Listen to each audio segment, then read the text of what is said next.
الرحیم السلام علیکم۔ حضرت شیخ الحدیث مولانا محمد ذکریہ صاحب رحمۃ اللہ فضائل ذکر میں تحریر فرماتے ہیں۔ شیخ ابو یزید قرطبہ رحمۃ اللہ فرماتے ہیں، میں نے یہ سنا ہے کہ جو 70,000 مرتبہ لا الہ الا اللہ پڑھے اس کو دوزخ کی آگ سے نجات ملے گی۔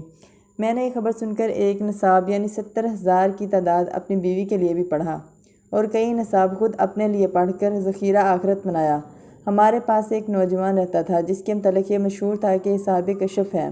مجھے اس کی صحت میں کچھ تردد تھا۔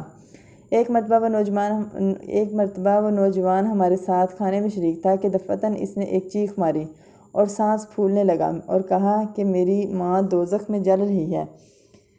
اس کی حالت مجھے نظر آئی ہے۔ قرطبہ رحمۃ اللہ کہتے ہیں کہ میں اس کی گھبراہٹ دیکھ رہا تھا۔ مجھے خیال آیا کہ ایک نصاب اس کی ماں کو بخش دوں جس سے اس کی سچائی کا بھی مجھے تجربہ ہو جائے گا۔ چنانچہ میں نے ایک نصاب ان نصابوں میں سے جو اپنے لیے پڑھے تھے اس کی ماں کو بخش دیا۔ میں نے اپنے دل میں چپکے ہی سے بخشا تھا اور میرے اس پڑھنے کی خبر بھی اللہ کے سوا کسی کو نہ تھی۔ مگر وہ نوجوان فوراً کہنے لگا کہ چچا میری ماں دوزخ کے عذاب سے ہٹا دی گئی ہے۔ قرطبہ رحمۃ اللہ فرماتے ہیں کہ مجھے اس قصہ سے 2 فائدے ہوئے۔ ایک تو اس برکت کا جو 70,000 کی مقدار پر میں نے سنی تھی اس کا تجربہ ہوا۔ دوسرے اس نوجوان کی سچائی کا یقین ہو گیا۔ اگر کوئی شخص کلمہ طیبہ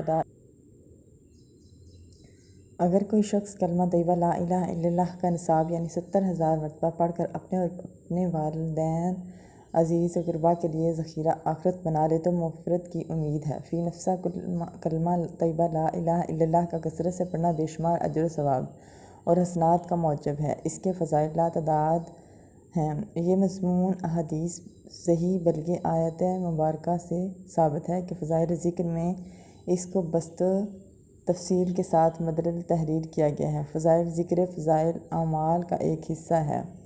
علامہ ذہبی رحمۃ اللہ نے لکھا ہے کہ علامہ یوسف فریابی رحمۃ اللہ اپنے ساتھیوں کے ساتھ ابو سنان رحمۃ اللہ کی زیارت کے لیے گئے۔ ابو سنان نے فرمایا کہ چلو ہمارے پڑوسی کے بھائی کا انتقال ہو گیا ہے، ان کی تعزیت کر آئیں۔ کہتے ہیں کہ جب اس پڑوسی کے پاس گئے تو دیکھا کہ وہ بہت رو رہا ہے اور ہماری تعزیت کو بھی قبول نہیں کرتا۔ کہتے ہیں کہ ہم نے کہا تھا کہ کیا تو جانتا نہیں کہ موت کے بغیر چارہ نہیں؟ کہنے لگا ہاں جانتا ہوں، مگر میں اس لیے رو رہا ہوں کہ میرا بھائی صبح شام عذاب میں مبتلا ہے۔ ہم نے پوچھا تجھ کو کیسے معلوم ہوا؟ کیا تجھ کو غیب پر خدا نے اطلاع دی ہے؟ اس نے کہا نہیں، لیکن جب میں نے میرے بھائی کو دفن کیا اور اس پر مٹی ہموار کر دی اور لوگ چلے گئے تو میں نے قبر سے اچانک یہ آواز سنی کہ مجھ کو انہوں نے تنہا چھوڑ دیا کہ میں عذاب کا اندازہ کروں۔ میں تو نماز پڑھتا تھا، روزے رکھتا تھا۔ یہ سن کر مجھے بھی رونا آ گیا۔ میں نے اس کی قبر سے مٹی ہٹائی تو دیکھا کہ قبر آگ کے شعلے بھڑکا رہی ہے اور میرے بھائی کے گلے میں آگ کا توق ہے۔ استغفراللہ۔ بھائی کی محبت نے مجھے ابھارا اور میں نے اس کی گردن سے توق اتارنے کے لیے ہاتھ بڑھائے تو وہ ہاتھ جل گئے۔ محمد بن یوسف فرماتے ہیں کہ ہم نے اس کے جلے ہوئے ہاتھ دیکھے اور وہ ہاتھ کالا ہو چکا تھا۔ پھر اس نے کہا کہ اب میں اس کے حال پر کیوں غم نہ کروں اور کیسے نہ رہوں؟